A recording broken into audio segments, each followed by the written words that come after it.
Hey, how are you doing tonight? Let me ask you a question. Do you enjoy social media? Do you enjoy being on Facebook and doing your Instagram I enjoy being on Facebook. I see it as a way to stay in communication with people who sometimes might be hard to communicate with. But every now and then, somebody will come up to me or you'll see one of those postings on Facebook. Facebook's tracking you, or they're invading your privacy, or I'll get a note from somebody that says, Facebook's violating my privacy and everything. Well, you want to be private. You might consider getting off Facebook. I mean, Facebook is all about look what I had for lunch today. It's a good social platform. It's a great way to stay in touch. But if you're looking for privacy, that's not the place to get it. We have this feeling that there's something wrong with somebody violating our privacy, and we have a right to privacy, and it becomes a catchphrase and that sort of thing. I think the question of privacy is addressed by the Bible, and the answer to whether or not we have a right to privacy may surprise you. Again, we're here near the end of a long day. We've been doing drywall work and mudding, and I am like the worst mudder in the world. I've never done it before. I'm trying to learn how to do it, but if you have any experience in mudding, give me a call. We could use some help. But here at the end of the day, let's relax. Let's take a look at our scriptures. I've got a little bit of Kimon Red here. I just love this tea. It's mellow, it's soft, yet a little bit challenging. So get yourself something, sit down, and when you're ready, turn to Hebrews chapter 4, the book of Hebrews chapter 4. So what we have here is, we're in the middle of a chapter about the Sabbath rest. This is the promise of the rest we will have in eternity with Jesus Christ, and how we're to observe that rest on the Sabbath.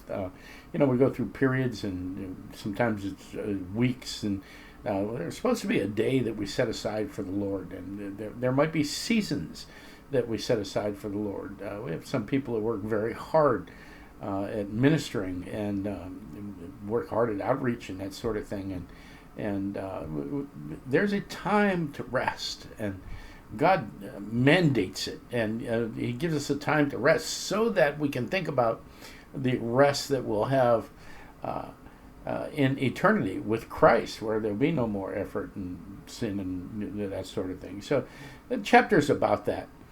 And then here down in 11, the writer of Hebrews says this: "Let us therefore strive to enter that rest, so that no one may fall by the same sort of disobedience. For the word of God is living," and now this is a familiar passage. The word of God is living and active and sharper than any two-edged sword, piercing to the division of soul and spirit, of joints and marrow, and discerning the thoughts and intentions of the heart. So the Word of God, it causes us to look inward, to examine ourselves, and it examines us. And right here we find out maybe something that'll be a little bit disturbing for those who feel that they have a right to privacy, that God knows the intention of the heart. So there's a little peek into our relationship with God and how well He knows us. And then we see this in verse 13: "And no creature is hidden from His sight, but all are naked and exposed to the eyes of Him to whom we must give an account." So we need to think about this for a second. God knows the intention of our heart. We are naked and exposed to Him. Brothers and sisters, there is no such thing as privacy. Now, in today's world, that feels like an intrusion, but that should become one of the greatest blessings you and I will ever experience. Jesus says He will never leave us nor forsake us. That means He's always with us. His Spirit resides inside us. We can't get away from Him if we try. He loves us so much that He's united Himself to us. So that means that we're never alone. We may feel alone, but we're never alone. That means we're never abandoned. We may feel abandoned, but we're never abandoned. But let's go just a little bit deeper with this and understand that there are no secret sins. There are no victimless sins. There's nothing that we do that God isn't aware of. There's nothing that we do that we're not taking Jesus with us. So we may think we have secrets, but we don't. There's no privacy.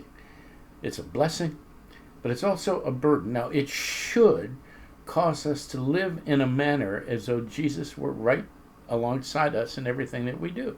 And that should ease our path to holiness. If we see it as an intrusion, we may just have the wrong idea about how independent we are. So God doesn't want us to be independent. He wants us to be united with his Son, with each other. He wants us to know that he sees everything, that he knows everything, that he is everywhere. He is omniscient, he is omnipotent, he is omnipresent. God knows everything, and we can't keep anything from him. So walk in a manner as though he's with you at all times, and see what a blessing that is. I hope you have a great night. I look forward to talking to you again tomorrow night. I love you. I miss you.